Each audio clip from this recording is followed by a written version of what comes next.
wametakiwa kudumisha amani na mashirikiano pamoja na kufanya ibada katika kipindi hichi cha mwezi mtukufu wa Ramadhani. Akizungumza na maafisa, askari na wananchi kwa niaba ya mkuu wa kikosi cha zimamoto na uokozi zoni ya Pemba, makao makuu ya kikosi hicho cha njiani, katika iftari maalum iliyoandaliwa na kikosi hicho, mrakibu mwandamizi Muhammad Juma Muhidini amesema suala la kukusanyika pamoja linaleta umoja na mashirikiano mazuri baina ya wananchi na maaskari wa kikosi hicho.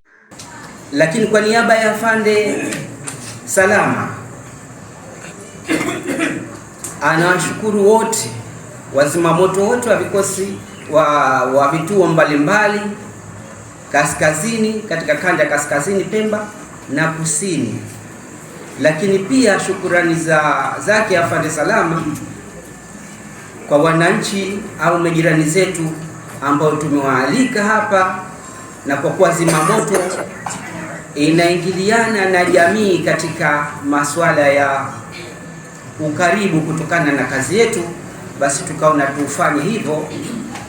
Aidha, ICSF Mohamed amewataka wananchi yanapotokea majanga ya moto na maokozi wasisite kutoa taarifa kwa kikosi cha zimamoto na uokozi kwa kupiga namba 114 ili kufika katika tukio kwa wakati. Akitoa neno la shukurani kwa niaba ya wananchi waliohudhuria katika shughuli hiyo, Yahya Rashid amesema wamefarajika sana kwa mwaliko huo pamoja na kukipongeza kikosi hicho kwa maandalizi mazuri ya iftari hiyo. Kwa hiyo ala kule hali tukiwa tumeftari pamoja, tunamwomba Allah atukubalie ibada zetu, chakula hichi kitie nguvu katika miili yetu, kitie siha wala kisitie madhara ya miili yetu, atujalie mshikamano wetu.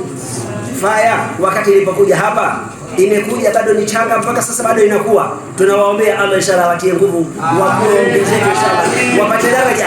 Ili daraja hizi ni sababu kutusaidia. Tunamwomba Allah tushiriki pamoja inshallah. Asalamu alaykum. Na Staff Sergeant kutoka makao makuu ya zimamoto Chanjani Pemba, Ahmad Abdullah Dau ameshukuru uongozi wa zimamoto kwa iftari hiyo, kwani jambo hilo linajenga upendo kwa maafisa na askari wa kikosi hicho. Tunamshukuru mkuu wetu wa zimamoto na uokozi zoni ya Pemba kwa jambo hili kubwa alilotuandalia. Mwenyezi Mungu amlipe ujira uliokuwa mkubwa, na sisi kwa niaba ya askari tunashukuru kwa iftari hii, na jambo hili limetufanya kuongeza mshikamano na mashirikiano baina ya sisi maskari na viongozi wetu. Kubwa sisi neno la shukrani kwa kiongozi wetu. Nikiripoti mimi ni Ali Hamadi Faki.